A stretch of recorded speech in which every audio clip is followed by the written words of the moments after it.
لیدونکو سلامونه، د بامیانو تاریخي او فرهنګي ولایت ته ښه راغلاست.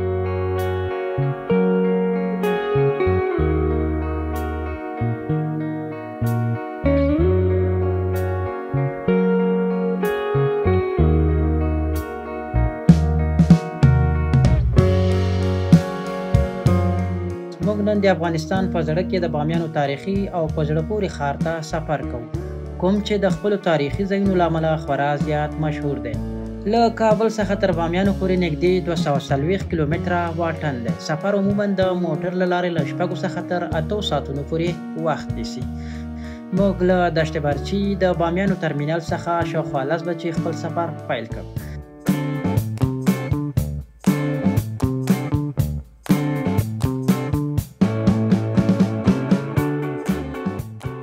دا ښایسته لار د میدان وردګ ولایت میدان ښار چوک څخه مخ په جلریز ولسوالۍ ادامه لري.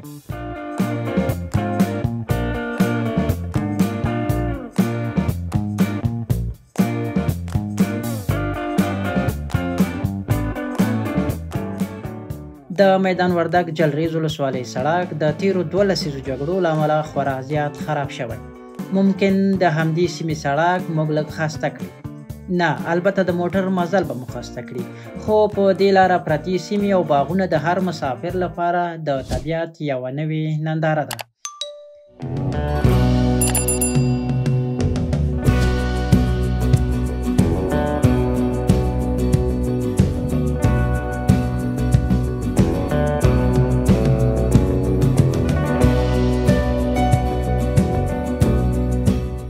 اوس نو د بامیانو تاریخي ولایت په خاوره یو. د بحر له سطح څخه نږدې 2500 متره په لوړوالي کې یو.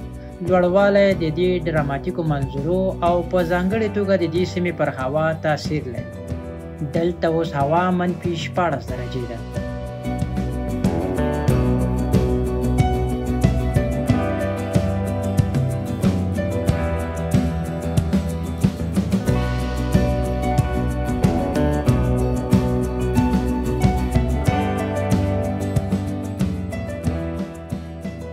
له ښایسته مزل وروسته زموږ سفر د بامیانو له خورا مشهورو ځایونو د بودا یادګاري مجسمو سره پیل کیږي.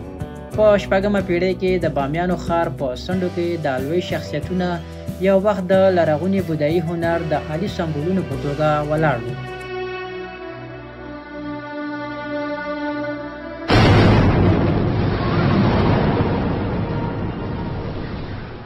که څه هم دوی په غمجنه توګه په 2001 کال کې ویجاړې شوې، خو لا هم زیات شمېر داخلي او بهرني سیلانیان دلته راځي. دا مجسمې په 8مه پیړۍ کې په سیمه کې د بودایانو د نفوذ د لوړوالي په وخت کې جوړې شوې وې.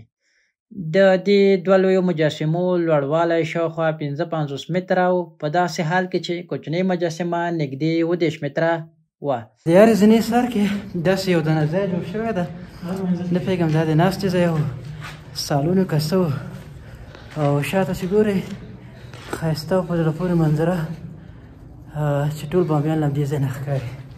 ملګري څه کوې، پورته خیږو که دمه کوو؟ زه د قدمه وغو بیا به لاړ شو پورته. ښه، چارج خلاص شو لکه چې. ښه دوستانو، موږ ډېر کم ختلي یو، یعنې تقریبا فکر وکړئ ډېر کم ختلي، 2م منزل ته رسېدلي. د دې مجسمو ړنګول د نړیوال کلتوري میراث لپاره ویجاړونکی زیان و او د نړیوالې غندنې لامل هم شو. دوی په مستقیم ډول په شګو کې دا ډبرې نقاشي او جوړې کړې وې.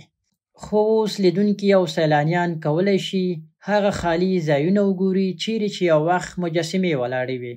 اوس دا لرغونی بودایي کمپلیکس د نورو پاتې شونو سره دا سایټ د سیمې د کلتور او تاریخ بډایه کولو په زړه پورې یادګار ده. د بامیانو د بودا مجسمې د افغانستان او د پراخې بودایي نړۍ په تاریخ کې د ژور څپرکي استازیتوب کوي او د دوی کیسه په ټوله نړۍ کې اوریدل کیږي. بامیان یوازې په لرغونو آثارو پورې اړه نه لري، دا یو متحرک کلتوري مرکز هم دی. ځینې بازارونه له رنګونو او خوندونو ډک دي چې د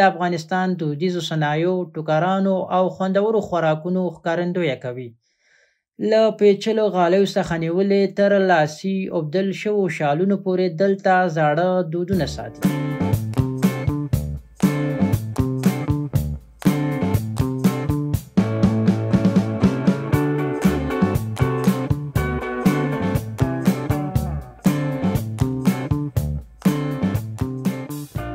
د بند امیر ملي پارک د بامیانو له ښار څخه شاوخوا 70 څخه تر 90 کیلومترۍ کې موقعیت لري.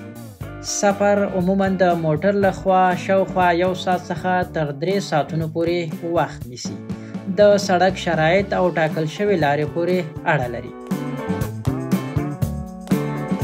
دا د افغانستان لومړنی ملي پارک دی او د حیرانتیا وړ نیلي جهیلونو له امله مشهور دی چې په ډراماتیکو ټوټو کې محاصره دی. د پارک بېسارې طبیعي ښکلا د مدني بډایه اوبو پایله ده چې ژور نیلي حوضونه یې رامنځته کړي دي چې په سیمه ییزه توګه د بند امیر په نوم پیژندل کیږي.